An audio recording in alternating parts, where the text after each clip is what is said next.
నమస్కారం Chandu RK news కి స్వాగతం. హెడ్లైన్ చూద్దాం.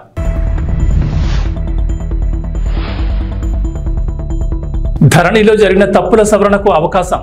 త్వరలో కొత్త ఆర్ఓఆర్ చట్టం, తగ్గనున్న భూ వివాదాలు.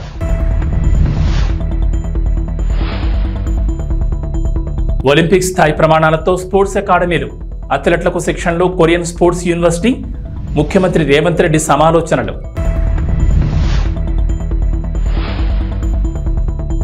కేంద్ర బడ్జెట్లో రాజధానికి 15,000 కోట్ల ప్రతిపాదన. ఏడీబీతో కలిసి రుణం అందించనున్న ప్రపంచ బ్యాంక్. ఆగస్టు 19 నుంచి 27 వరకు అమరావతిలో పర్యటన.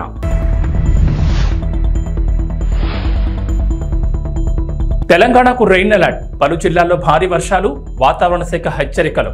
గత బీఆర్ఎస్ ప్రభుత్వం తీసుకొచ్చిన ధరణి పోర్టల్లో అనేక లోపాలున్నట్లు ప్రస్తుత కాంగ్రెస్ ప్రభుత్వం ఆరోపిస్తోంది. ఈ నేపథ్యంలో ధరణి ప్రక్షాళనకు కమిటీని ఏర్పాటు చేసింది. కాగా ధరణి స్థానంలో భూధార్ పోర్టల్ తీసుకొచ్చేందుకు ప్రయత్నిస్తోంది. అందులో భాగంగా కొత్త ఆర్ఓఆర్ చట్టం అమల్లోకి రానుంది.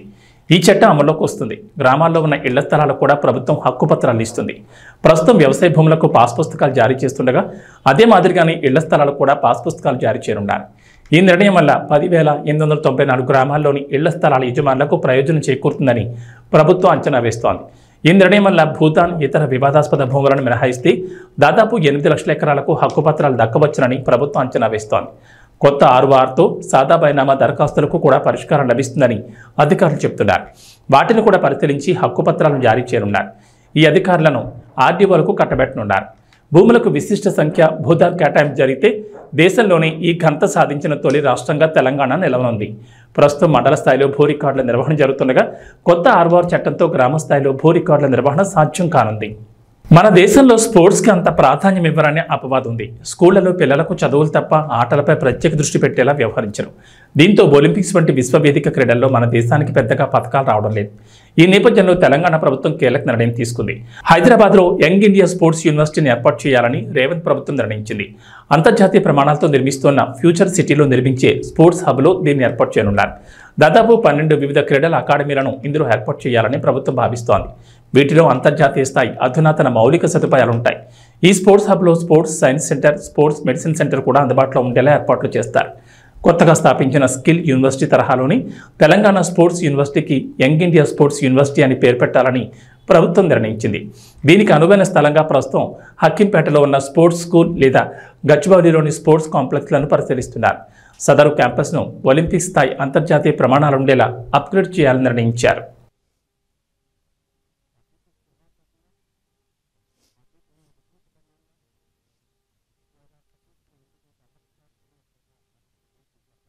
కేంద్ర ప్రభుత్వం ఇటీవల ప్రవేశపెట్టిన వార్షిక బడ్జెట్లో ప్రతిపాదించిన మేరకు రాజధాని అమరావతి నిర్మాణానికి తొలి విడతలోని 15,000 కోట్ల రుణం ఇచ్చేందుకు ప్రపంచ బ్యాంక్ సుముఖత వ్యక్తం చేసినట్లు తెలుస్తోంది. ఈ మొత్తాన్ని ఆసియా అభివృద్ధి బ్యాంక్తో కలిసి ఆ మొత్తాన్ని ప్రపంచ బ్యాంక్ మంజూరు చేయనుంది. దీంతో పాటు భవిష్యత్తులో మరింత ఆర్థిక సహాయం అందించే అంశంపైన చర్చిస్తున్నట్లు సమాచారం.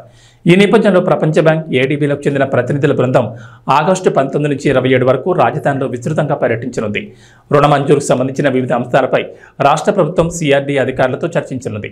ఇటీవల అమరావతిలో పర్యటించిన 4 సభ్యుల ప్రపంచ బ్యాంక్ బృందం ముఖ్యమంత్రి చంద్రబాబుతోనూ సమావేశమైన విషయం తెలిసిందే. వాస్తవానికి 2019కి ముందే రాజధాని నిర్మాణానికి ప్రపంచ బ్యాంక్ రుణం ఇవ్వడానికి సిద్ధమైంది. ఏఐబీతో కలిసి తొలి విడతలో 3,500 కోట్ల రుణం ఇచ్చేందుకు సుముఖత వ్యక్తం చేసింది. ఇందుకు అవసరమైన ప్రక్రియ సైతం పూర్తయింది. ఆంధ్రప్రదేశ్ ముఖ్యమంత్రి నారా చంద్రబాబు నాయుడు ఢిల్లీ పర్యటన కొనసాగుతోంది. పర్యటనలో భాగంగా ప్రధానమంత్రి నరేంద్ర మోడీతో చంద్రబాబు భేటీ అయ్యారు. కేంద్ర మంత్రులు రామ్మోహన్ నాయుడు, పెమ్మసాని చంద్రశేఖర్, ఎంపీలు లావు శ్రీకృష్ణదేవరాయలతో పాటుగా ప్రధాని మోడీని కలిశారు చంద్రబాబు. రాష్ట్రానికి సంబంధించిన పలు కీలక అంశాలపై ప్రధానమంత్రితో చర్చించారు. ఆంధ్రప్రదేశ్ జీవనాడైన పోలవరం జాతీయ ప్రాజెక్టు నిర్మాణానికి అయ్యే పూర్తి ఖర్చును భరిస్తామని కేంద్రం గతంలో హామీ ఇచ్చింది. అలాగే ఇటీవల ప్రవేశపెట్టిన బడ్జెట్లోనూ ఇదే విషయాన్ని పునరుద్ఘాటించింది. కేంద్రం హామీ ఇచ్చిన నేపథ్యంలో పోలవరం నిధుల మంజూరుపై ప్రధానితో చంద్రబాబు మాట్లాడినట్లు తెలుస్తోంది. ఇక ఆంధ్రప్రదేశ్ రాజధాని అమరావతి నిర్మాణానికి కేంద్రం సహకారం పైన ఇరువురు నేతలు చర్చించినట్లు తెలిసింది. అమరావతికి కేంద్రం బడ్జెట్లో 15,000 కోట్ల ఆర్థిక సహాయం చేయనున్నట్లు ప్రకటించింది. ఈ నేపథ్యంలో అమరావతికి ప్రకటించిన నిధుల విడుదలపైన చంద్రబాబు ప్రధాని నరేంద్ర మోడీ దగ్గర వాకప్ చేసినట్లు సమాచారం.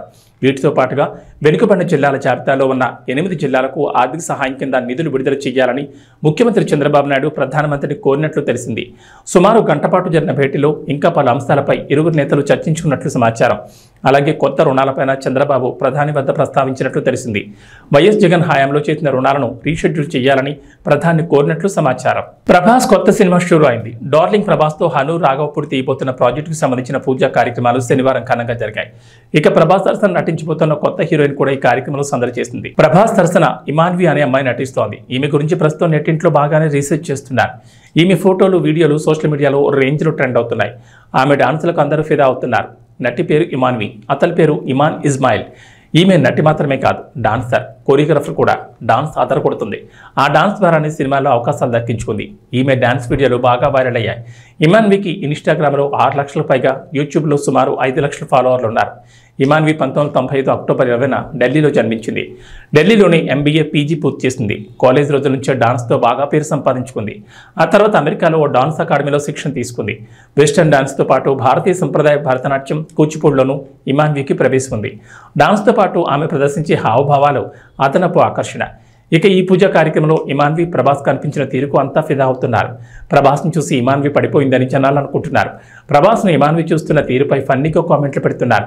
ఏమున్నాడ్రా బాబా అని అనుకుంటుందేమో అని ఒకరు, ఆయ్ బాబోయ్ ఎంత పొడుగు అని అనుకుంటుందేమో అని మరొకరు ట్వీట్లు పెడుతూ ఫన్నీగా ఆ వీడియోను షేర్ చేస్తున్నారు. కోల్కతాలోని జూనియర్ వైద్యురాలపై జరిగిన అత్యాచార ఘటన ఖండిస్తూ శనివారం రాత్రి ఉస్మానియా జూనియర్ డాక్టర్లు నిరసన కార్యక్రమం చేపట్టారు. వైద్యురాలి ఆత్మకు శాంతి కలగాలని కోరుతూ మెడికల్ కాలేజీలో కొవ్వొత్తులతో నివాళులర్పించారు. వైద్యురాలిపై అత్యాచారం చేసిన నిందితుని కఠినంగా శిక్షించాలని ఉస్మానియా మెడికల్ కాలేజ్ పూర్వ విద్యార్థిని డాక్టర్ నాగసాయి డిమాండ్ చేశారు.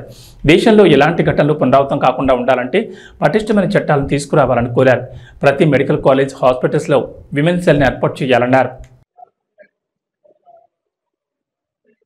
Okay, so for every independence, one speech we remind ourselves, we remind the society, is Ms. Nehruji's speech, Tryst with Destiny. But now I think after 78 years of independence, it is tryst with crime. After so many years of struggle for independence, I think what we are facing now is a tryst with crime. Totally uncivilized. I think after seeing this incident, it made me to feel even animals show some sense of respect towards their kindred. Such total, mindless, ruthless this Kolkata act was.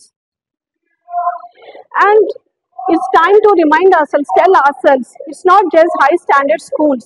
It's parenting with high moral values is a need. These criminals and people who are supporting these criminals utterly lack these values. So it's time to keep up the moral occurred and which might occur next. And people begin to live. There's only one life. Let me enjoy it to the utmost. But let me remind you, it is not pleasures. Greed only breeds filth. And that's what we are seeing. The mirror, it reflects back your deeds. What you sow, you reap. And definitely you get for what you're giving to the society. The main thing is, we might ask for justice. We might get some kind of judgment. But what after? What next? So it's the basic morals, the values of the society, which will save the society and make a peaceful place. Let us take a pledge, not only demanding, asking for justice, but also to keep up the values of the society. Hyderabad Madhapur సత్వ knowledge సిటీలో democratic సంఘం ఆధ్వర్యంలో శనివారం rural women's leadership programme నిర్వహించారు. ఈ కార్యక్రమానికి మంత్రి Seethakka, J Geeta Reddy, Sudha Reddy, Chaitanya, సినీ నటి సుధారెడ్డి, ఫౌండేషన్ చైర్మన్ రెజినా పలువురు పాల్గొన్నారు. మంత్రి మాట్లాడుతూ మహిళల సాధికారతకు తాము ప్రభుత్వం అధిక ప్రాధాన్యం ఇస్తోందని, మహిళా సంఘాలకు ఆర్థిక చేయూతకు ముఖ్యమంత్రి దృష్టి పెడుతున్నారని మహిళా శిశు సంక్షేమ శాఖ మంత్రి సీతక్క అన్నారు. కార్యక్రమానికి ఆమె ముఖ్య అతిథిగా హాజరై ప్రసంగించారు. వనితలు రాజకీయ, ఇతర రంగాల్లో ముందుకు సాగుతుంటే నిరుత్సాహపరిచి వెనక్కి లాగేందుకు యత్నించేవారుంటారని, వారిని లెక్క చేయకూడదన్నారు. మంత్రి అయ్యాక తాను అలాంటివి ఎదుర్కొన్నానని తెలిపారు. అఘాయిత్యాలు బాధాకరం. మహిళలు ఆర్థిక ప్రగతి సాధిస్తూనే మరోవైపు లైంగిక వేధింపులకు గురవుతున్నారని ఆవేదన వ్యక్తం చేశారు. కోల్కతాలో వైద్యురాలిపై అత్యాచారం మన రాష్ట్రంలోని ఘటనలు ఆందోళన కలిగిస్తున్నాయని చెప్పారు. మాజీ రాష్ట్ర మంత్రి, పిసిసి కార్యనిర్వాహక అధ్యక్షురాలు జె గీతారెడ్డి మాట్లాడుతూ మహిళలు నాయకులుగా ఎదగాలని పిలుపునిచ్చారు. మా మహిళలకు ఏ ఇబ్బంది అయినా కూడా ఇందు నుండి మాకు మేమే పోరాడడానికి సహాయపడ్డారు ఈ సంఘానికి. దీనివల్ల మేము ముందుకు ఇంకా వెళ్తూ ఎవరికి భయం లేకుండా ఉండాలని ఆడవాళ్ళకి ముఖ్యంగా ధైర్యం తెచ్చుకొని ముందుకు సాగాలని మనస్ఫూర్తిగా కోరుకుంటున్నాను. నా పేరు శైలజ అండి, మాది కరీంనగర్ డిస్టిక్, గోపాల్పూర్ విలేజ్ మాది కూడా. డెమోక్రటిక్ సంఘం నుంచి మేము సభ్యులుగా ఉన్నందుకు ఫస్ట్ నేను హ్యాపీగా ఫీల్ అవుతున్నా. ఎందుకు అంటే మా ఊర్లో ఏ ప్రాబ్లమ్స్ వచ్చినా మాకు మేమే సాల్వ్ చేసుకోవడానికి ఈ సంఘం ఒకటి రూపొందించారు కాబట్టి అందులో నేను ఒక సభ్యులుగా ఉన్నందుకు చాలా హ్యాపీగా ఫీల్ అవుతున్నా. ఇదివరకు ఏమన్నా అంటే ముందు ఏమైనా ప్రాబ్లమ్స్ వస్తే మా ఊర్లో కానీ ఎక్కడైనా కానీ ఏదైనా సమస్య వస్తే అక్కడికి వెళ్ళి ఫస్ట్ మాకు ధైర్యాన్ని సార్ ఈ ధైర్యాన్ని తెచ్చుకోవాలి, ఇట్లా ఉండాలి అని ఫస్ట్ మాకు ట్రైన్ చేసినారు. ఇట్లా ఉండాలి, మీరు ఇట్లా ఉండాలని ట్రైనింగ్ క్లాసులు తీసుకుంటున్నాం మేము. All our friends and all the women who we are here for today actually. I am extremely happy we will be taking up. But before that, let's visit where we are as a democracy around the world and why we feel there is a need for an organization like Democratic Sangha to work on strengthening and defending our democracy. In its annual report last year, the International Institute for Democracy and Electoral Assistance said half of the world's democracies are in a state of decline amidst worsening. రాజకీయంలో ఉన్నారు, ఒక 5 ముఖ్యమంత్రులతో పనిచేస్తాను. కానీ నా ఒక ఇంత పొడుగైనటువంటి రాజకీయ జీవితంలో ఈ చిన్న వయస్సులో స్టూడెంట్గా ఉన్నాడు. తూప్రాన్ గజ్వేల్ నా మొదటి కాన్స్టిట్యువెన్సీ. నేను ఎలక్షన్లో మొదలైంది గజ్వేల్ నుంచే. అది నాకు రాజకీయ పుట్టినిల్లు. గజ్వేల్లో ఒక మండలం తూప్రం, అందులో ఒక పెద్ద ఇంటర్నేషనల్ స్కూల్ ఉంది.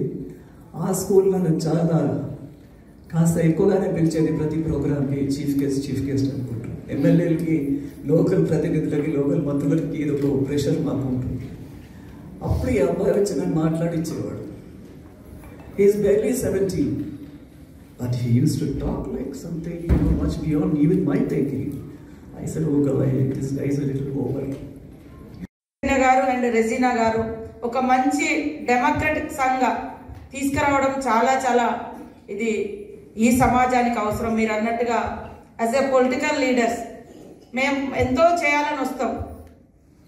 Belongs to Adivasis or Dalits or weaker sections, అంటే పేదవాళ్ళంగా వచ్చినాం. కానీ డబ్బు ఉంటేనే రాజకీయం చేయగలుగుతాం, డబ్బు ఉంటేనే ఎలక్షన్లలో నిలబడగలుగుతాం. అంటే సేవ వేరు, డబ్బు వేరు.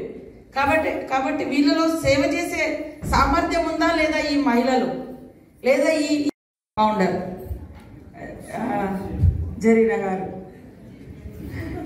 గారు, అదేవిధంగా సోదరి సుధారెడ్డి గారు, మీ కొలీగ్స్, మీ ఫ్రెండ్స్, మీ సపోర్టర్స్ అందరికీ, మీడియా సోదరులకు, మీ గ్రాండ్ పేరెంట్స్ వారికి కూడా హృదయపూర్వక శుభాకాంక్షలు.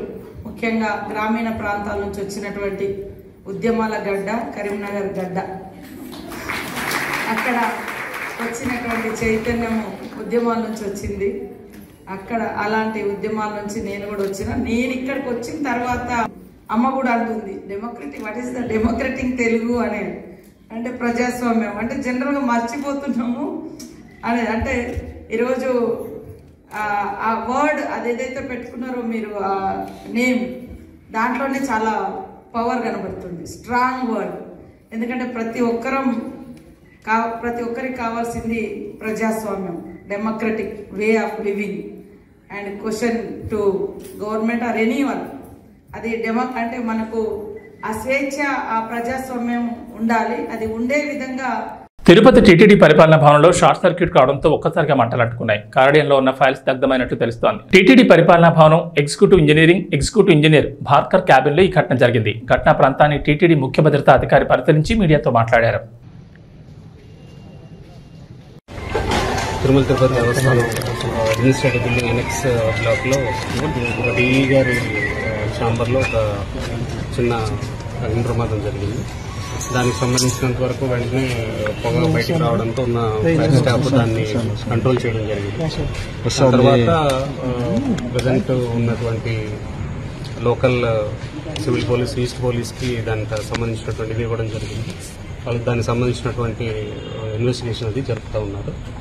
అదేవిధంగా దానికి సంబంధించి మేము ఫర్దర్ మిగతా ఫైల్స్ వాటికి సంబంధించినటువంటి వివరాలన్నీ కూడా వర్కౌట్ చేస్తున్నాం. అంటే కంప్లీట్గా పార్షియల్ బండింగ్ కానీ కంప్లీట్ లేనట్టుంది. అది ప్రజెంట్ ఇన్వెస్టిగేషన్ జరుగుతుంది అన్ని కోణాల్లో. ప్రాబబ్లీ కంటిన్యూ అవుతుంది. ఎగ్జిక్యూటివ్ ఇంజనీర్ భాస్కర్ గారికి క్యాబిన్ లో జరిగింది. అదొక్క క్యాబిన్ అయినా పక్కన ఒక క్యాబిన్ లో అది కూడా పూజ దీని కింద ఉండేటటువంటి కింద ఉన్న టేబుల్ పేపర్ ఫైల్స్ అది పార్షియల్ బండింగ్ కనిపిస్తుంది.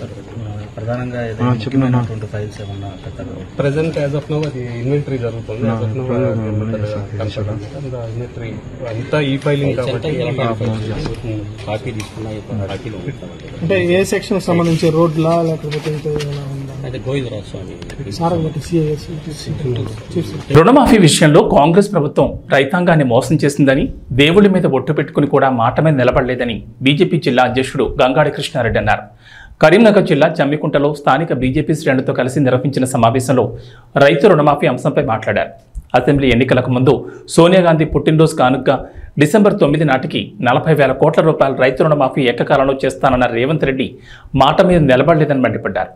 డిసెంబర్ 9న రేవంత్ రెడ్డి ఇచ్చిన హామీని నెరవేర్చలేక పార్లమెంట్ ఎన్నికల ముందు మరో నాటకానికి తెరలేపారని అన్నారు.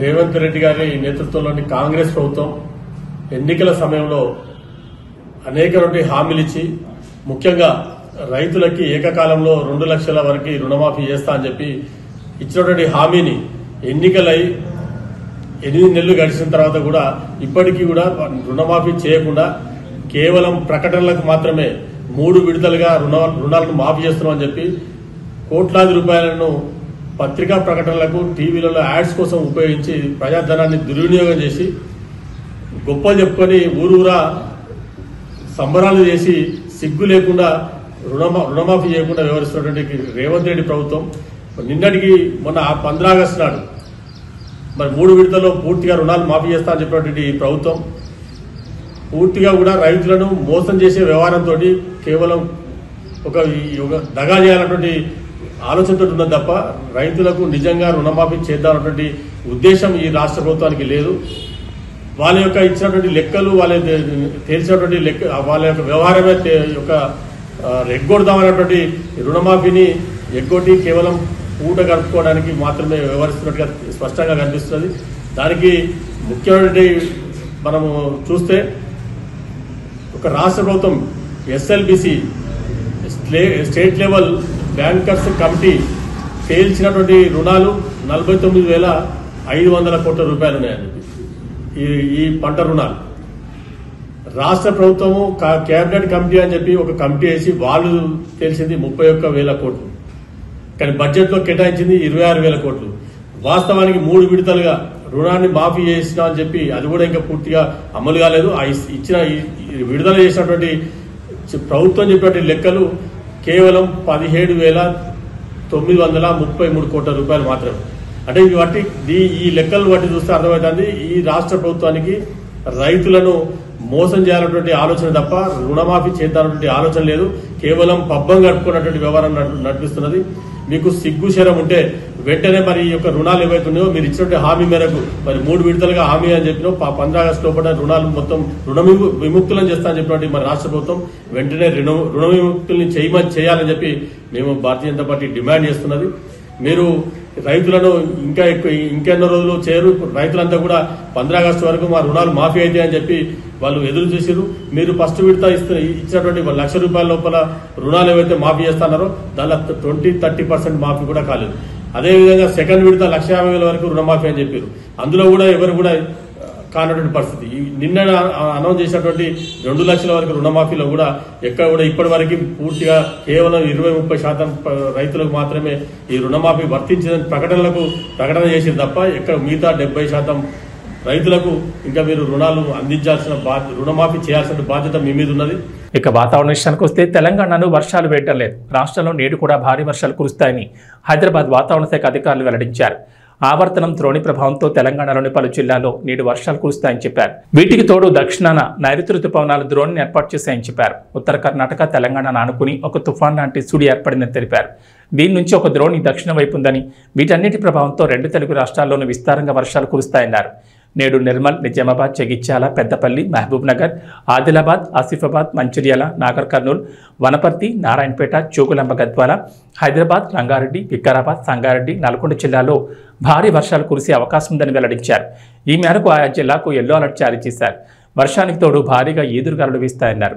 గంటకు 30 నుంచి 40 కిలోమీటర్ల వేగంతో గాలులు వీస్తాయని ప్రజలు అప్రమత్తంగా ఉండాలని సూచించారు. కొన్ని ప్రాంతాల్లో పిడుగులు కూడా పడే ఛాన్స్ ఉన్న నేపథ్యంలో చెట్ల కింద బహిరంగ ప్రదేశాల్లో ఉండకపోవడం మంచిదని చెప్పారు. ఏబీ బులెటిన్ విశేషాలు. నమస్కారం.